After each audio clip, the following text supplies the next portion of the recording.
These are the games I played in May.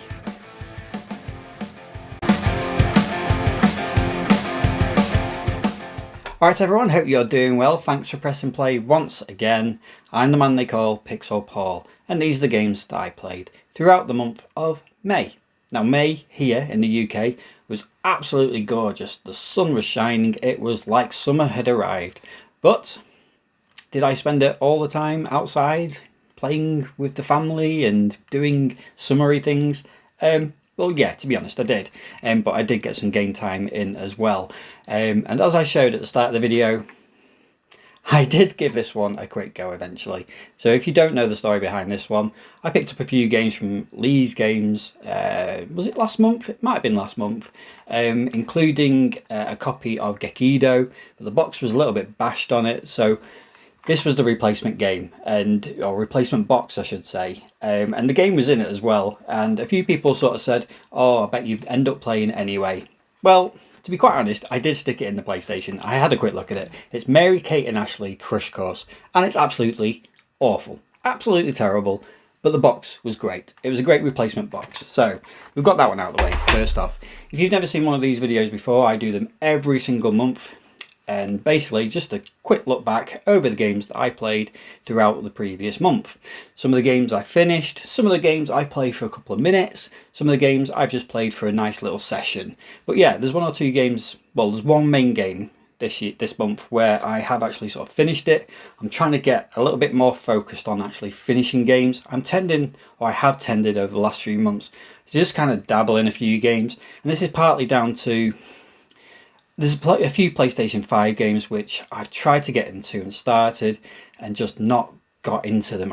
They've just not grabbed me for whatever reason. So I'm thinking of things like Assassin's Creed Mirage and Avatar. So yeah, just a couple of games there, just for examples where, you know, you're expecting to spend a decent period of time playing. But yeah, for whatever reason, I just couldn't get into either of those two. And one or two others actually.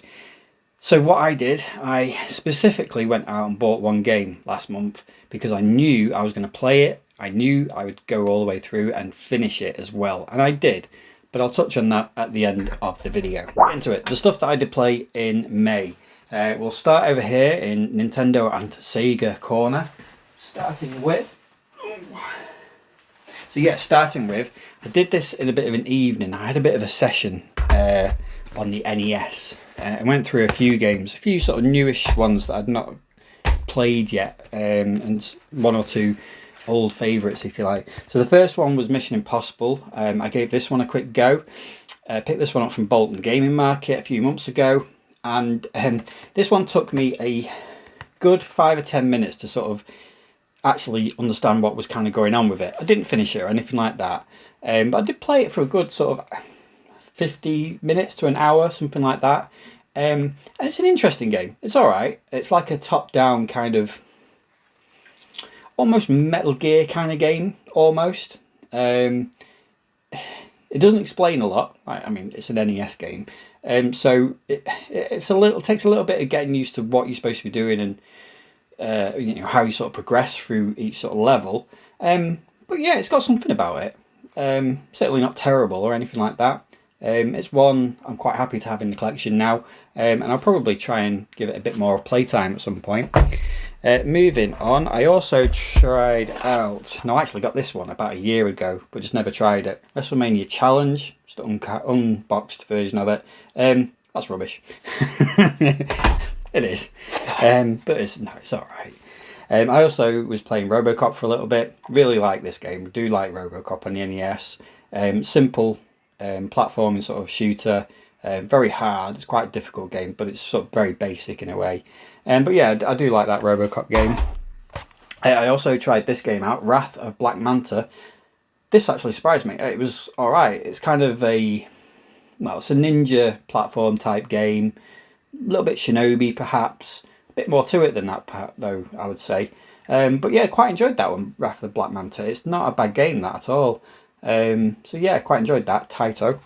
And then speaking of Taito, and speaking of ninjas, I also played Blue Shadow as well. One of my favourite NES games. I love this game. I think it's Shadow of the Ninja, it was known as in other countries. But yeah, this is another sort of ninja type platform game, and I really like this. This is from like my original collection, so it's one of those that's in really sort of nice condition, complete, and yeah, just one that I would never sort of get rid of really. So yeah, enjoyed that little session on the NES. Moving on to a little bit of Sega now as well. So one of these was another sort of recent pickup from a car boot sale, Dynamite Headdy. Really love this game. This is absolutely amazing. I've never really played this before. I think I may have played it a little bit actually on some emulator or some compilation disc possibly, but I certainly put a bit more time into it this time. Absolutely amazing game, gorgeous visuals, amazing soundtrack to it, and just a lot of fun, a lot going on in it. Quite quick, quite sort of pacey game as well, possibly more pacey than it needs to be. But that's a minor criticism of it. It's a really decent game, this one. Dynamite Headdy by Treasure, love that one. And while I had the Mega Drive out, and I tend to do this, you know, get the console out and I'll play one game specifically and then end up playing, you know, a couple of others. But usually I'll go back to like old favourites, like I did with Blue Shadow there. Normally when I get the Mega Drive out, I'm usually playing RoboCop vs Terminator. I usually put that on for a bit, but this time I thought, no, I'm going to have a quick blast of the Chaos Engine. Again, this is one of my sort of favourite, probably one of my favourite 16-bit era games. Actually, the Chaos Engine. I really love this game. I do remember playing it on the SNES as well. I think the SNES version was probably a little bit easier to play, certainly a bit more fluid with the controller. But even so, I do love this game. If you've never played it, it's well worth a try. So yeah, the Chaos Engine, love that one. Moving on to a couple of handheld games, although no PSP games, unfortunately, because although my PSP broke and then I'd sort of fixed it, it has now given up. It is now just a dead console. It's a shame. Where is it? Over there. But yeah. It's just not working anymore. It's a bit of a shame really, but yeah, the UMD tray is just not holding the UMDs properly, and it's just not reading them anymore. So I am on the lookout again for another PSP, but I will pick one up at some point because I am enjoying playing on that. Nintendo DS though, I've been playing Bangai-O Spirits. No, been playing it is the wrong way to say it. I've been trying to play it. But this is just absolutely mental, this game. Very different to the sort of Dreamcast version of it. Yeah, I did have this in my original collection and sold it. And I think I'm starting to realise maybe why. It's just not my type of game or type of shooter game. It's a shame, but I'll be keeping it anyway, I think. But yeah, Bangai-O Spirits, not quite for me, that one, I don't think. I have been playing Metroid Prime Hunters as well. Got this last month. Again, had this in my original collection, but didn't really play it a lot. But I think I've probably played a lot more of it now, this time around, than I did back then. I'm really enjoying it, actually. Once you get the head around the controls, because it's a little cumbersome with the aiming, all done via the touchscreen. But it just takes a little bit getting used to, a little bit of practice. And yeah, quite enjoying that one. And then, just quickly on the 2DS or 3DS, I was also playing Shinobi. Again, a bit of a recent pickup for this one. I've been after this for a while and been looking forward to playing it, so I have been trying it. And yeah, really good. I like this game, Shinobi, on the 3DS. Yeah, there's not much more to say about it. It is kind of, you know, it's just a Shinobi game. But it just looks amazing on the 3DS, I must admit. I don't know, because obviously I'm playing it on the 2DS. It probably would have looked even better, actually, with the 3D effect, I think. Obviously I can't try that because I haven't got a 3DS, but yeah, really impressed with that one, Shinobi. Glad I finally picked that one up. Cheers everyone. Okay, we'll move over to this side. We'll go with the PlayStation 2 stuff first. Skip that one, I'll save that to the end. I gave this one a go, Street Fighter Alpha Anthology. Which one did I play? I played Street Fighter Alpha 2. Again, because I've played that before. I used to have the SNES version of Alpha 2. And back then it was quite an achievement to get that onto the Super Nintendo. But having now played this version of it, I can kind of see the limitations, or not necessarily faults, but just, yeah, the limitations of that version on the Super Nintendo. Because this moves a lot quicker. Again, the SNES version was pretty decent at the time. I always remember it feeling a lot less fluid than, say, the original Street Fighter 2. It just always felt a little bit like it was moving in slow motion a little bit, or very heavy. I think it was the feel, it was the heaviness of all the characters, even like the female characters in it, just felt like they were. When you were jumping with them, they just felt like they were jumping with concrete. It was just that sort of slow. It didn't feel like it was very fluid. Whereas this version of it, is really good. And obviously that's what the sort of original version of Alpha 2 was meant to be like. So yeah, quite enjoyed that, giving that one a go. I also played two sort of bullet hell shooters. Gunbird. So on here there's Gunbird 1 and 2. And quite enjoyed Gunbird. I used to have this in my original collection. It was a recent pickup, this one, and I couldn't remember too much about it. I remembered that it was a top-down shooter. I couldn't really remember if it was like a bullet hell type top-down shooter, and it is. But it's, for someone like me who's not great at those kind of games, this is not too difficult. Yeah, it's not too difficult. You tend to sort of fly through. There's only like 5 sort of stages to each character's journey, or part of the game, if you like. So you do kind of fly through the game quite quickly. Apart from like the last stage, where you have to start from the beginning every time you get destroyed. So other than that, those last stages are quite sort of challenging in a way, because you have to keep doing them if you die. But I like this one, Gunbird. It was a bit of a budget release, this as well. But the soundtrack for it is really great. Visually, I think it's really nice. It's actually sort of better than some of the other sort of top-down full-price shooters, if you like, as well. So, thoroughly recommend that one if you can find that. And then another top-down shooter, I also tried out Steel Dragon. So I played did I play the original? I didn't play EX. Yeah, I just played the original sort of 2D version of it. Again, sort of top-down shooter. Bullet hell. Graphically really nice. Graphically it's stunning. I would imagine the 3D version of it is pretty good as well, though I've not tried that yet. But the 2D version of it is really nice. I don't know if you're going to be able to see that on the back, but that's the 2D version there, obviously, and the 3D version's there. So I'm assuming it's a bit more sort of full screen in 3D or EX, whereas you've got the sort of normal arcade cabinet style layout for the 2D version of it. But yeah, I quite enjoyed this. Again, graphically really nice. Soundtrack's a little bit meh, but liking that one. And then I finally tried this game out. My expectations for this were very low, and they exceeded those expectations. It was worse than I thought it was going to be, sadly. Thunderbirds on the PlayStation 2. I'm sure at some point some children back in the day will have had hours and hours of entertainment with this game, but quite honestly, it's awful. Yeah, it's awful. There's an element of kind of like Blast Corps, so I don't know if anyone's ever played Blast Corps on the N64. There's elements of that, I guess, to a degree. I mean, all it boils down to is basically a large kind of landscape, landscape area where you use mainly like Thunderbird 1 to land and pick people up, or Thunderbird 2 to like drop a crane and pick things up and then move them to another point on the map. That's pretty much it. 1 minute you're moving radioactive barrels, the next minute you're moving cows to another part of another field. I mean, Thunderbirds is quite sort of tongue-in-cheek anyway. I love the Jerry Anderson stuff. I love Thunderbirds, love Stingray, Captain Scarlet, all that.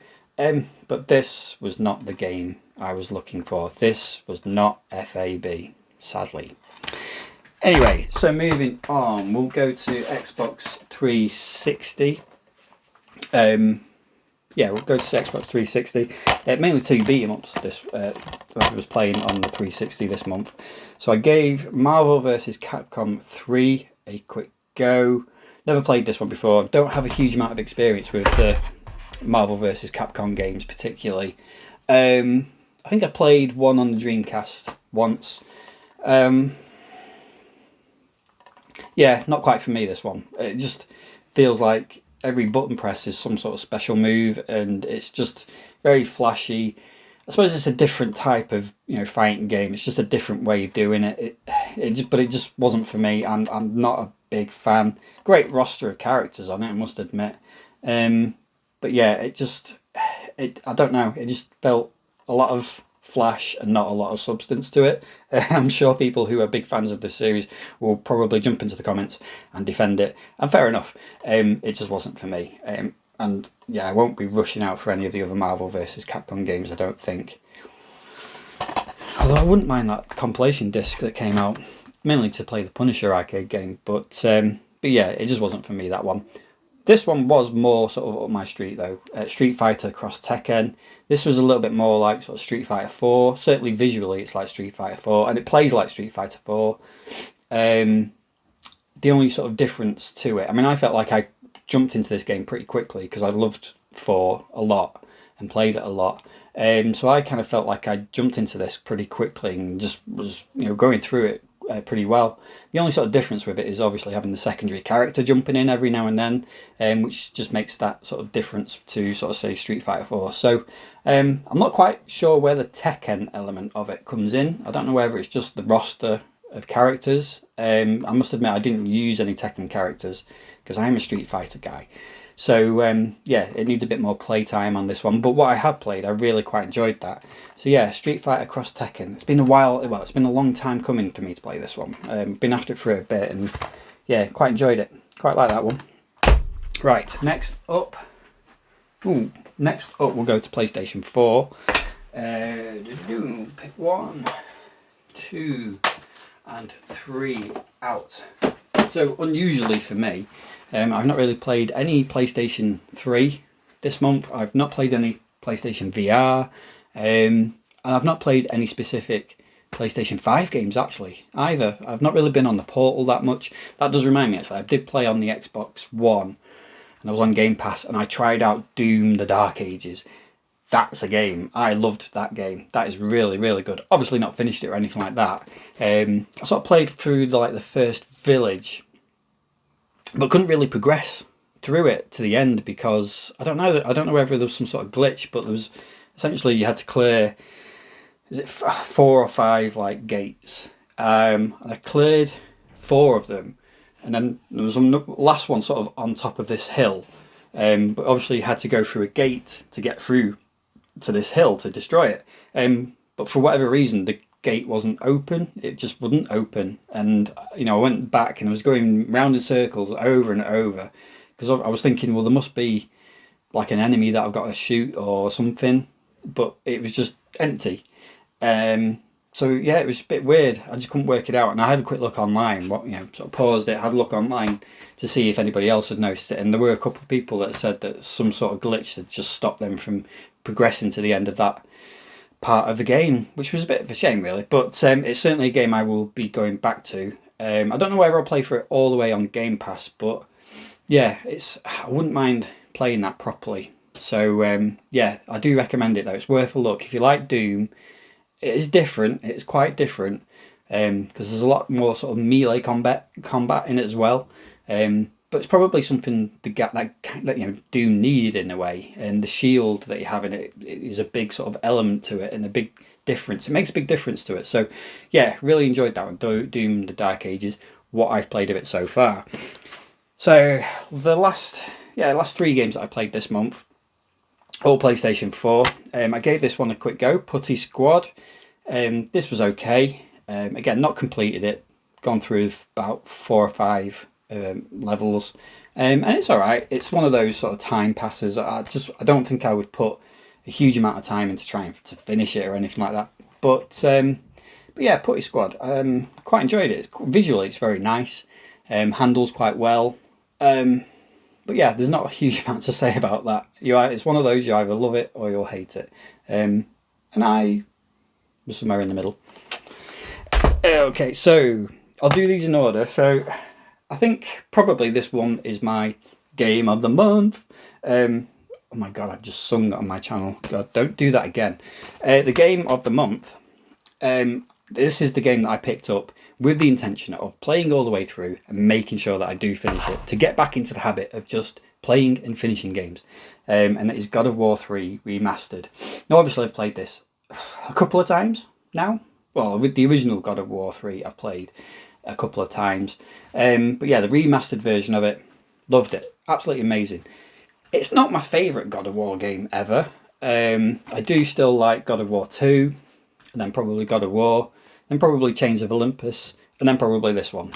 So this is up there, but just not. It's not my favourite. There's something different about God of War 3. It's very, compared to the other God of War games, where they're very sort of epic for the time, and take you to different locations. It's quite sort of sprawling. 1 minute you're on a boat, and the next minute you're in the underworld, the next thing you're in the top of Mount Olympus, and it's sort of quite a sprawling series in a way, whereas this one is a little bit more confined down, and rather than it being sort of stretching out, it's kind of all done.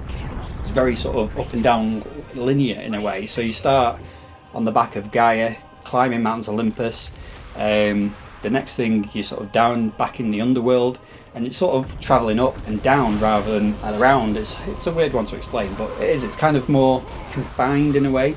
And certainly when you make your way to like the labyrinth, it feels a lot more kind of closed in, a lot more claustrophobic compared to the other God of War games. It doesn't make it any less epic or anything like that, but yeah, it just feels a little bit more confined, I always think.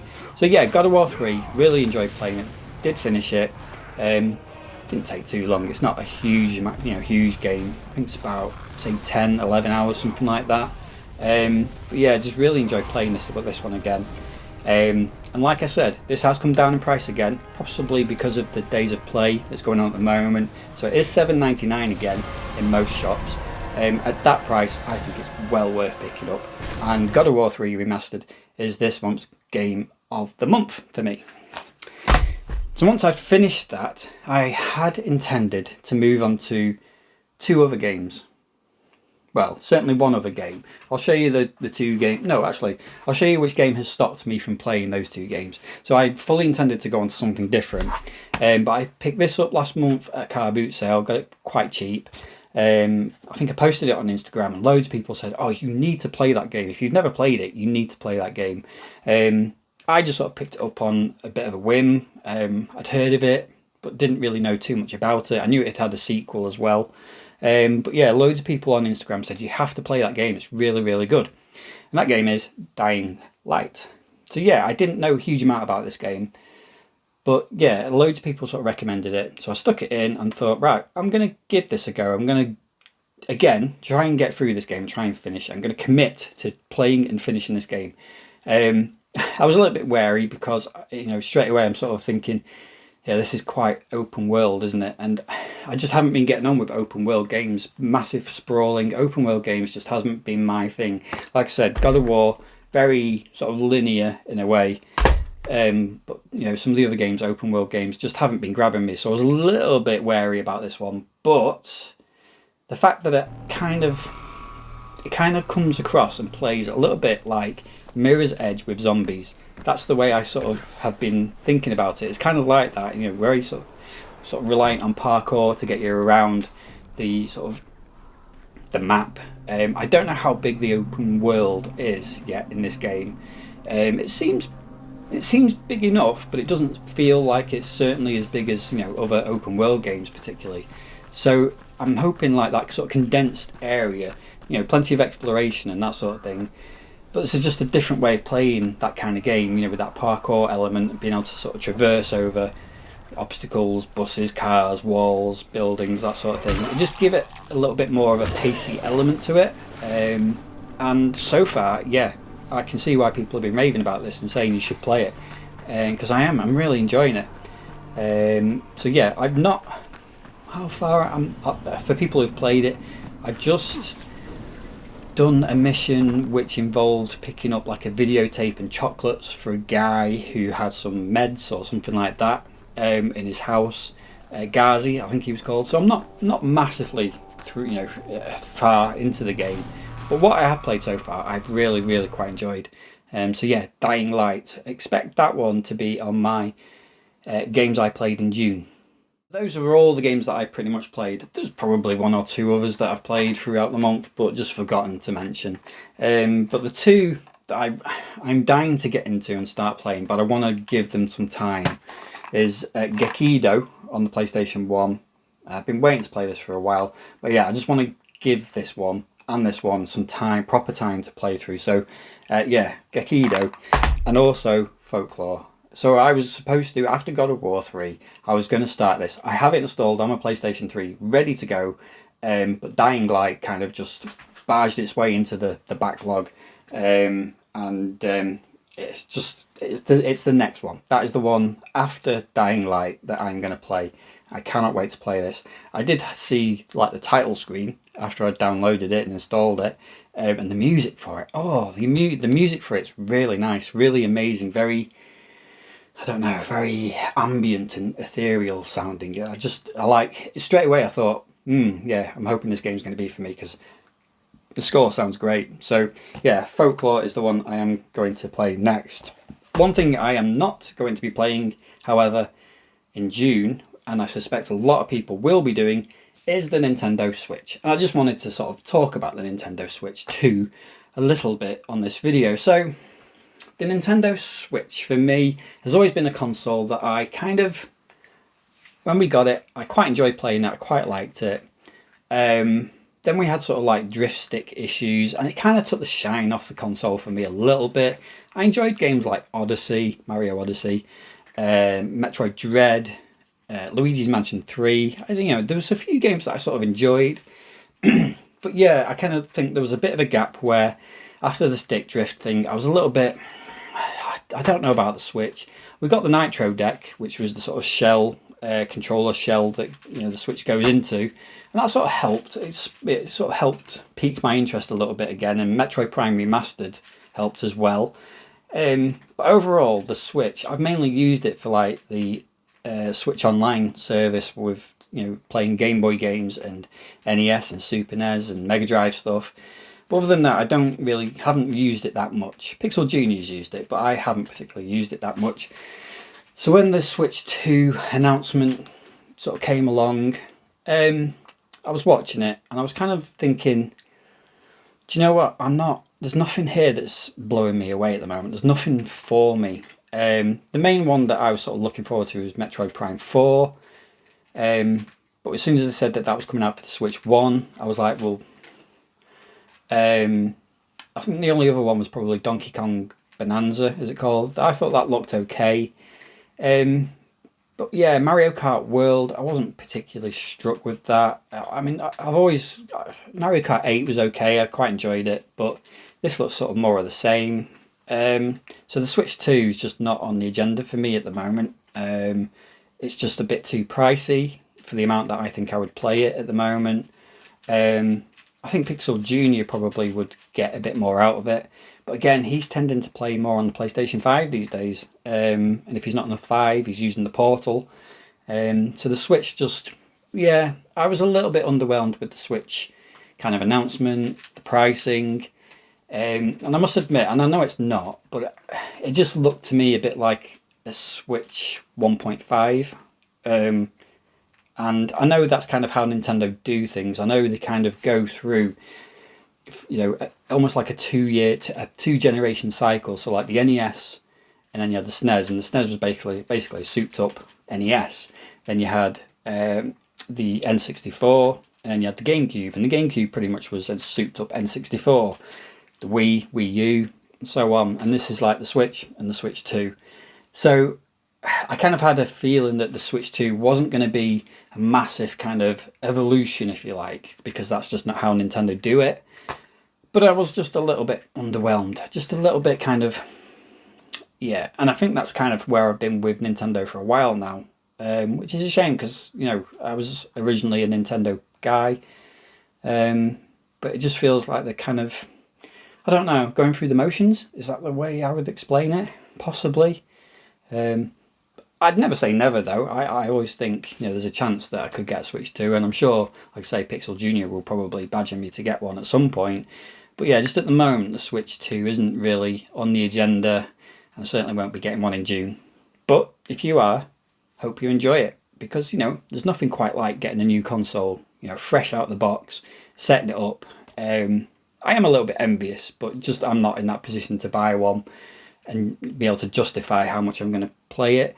But yeah, if you are getting one, enjoy. Let me know what you think in the comments. So that is it for this month. Yeah, I've played a decent pile of games there, I think, over the month. Quite enjoyed some of those. But yeah, let me know what you've been playing recently, what you're playing at the moment. Are you going to get Switch 2 as well? Let me know what your sort of early thoughts of it are, because obviously it's coming out this week. I would love to know what people are thinking about it. So yeah, get your comments in. I will always try to reply. Thank you for watching, and I will see you next time.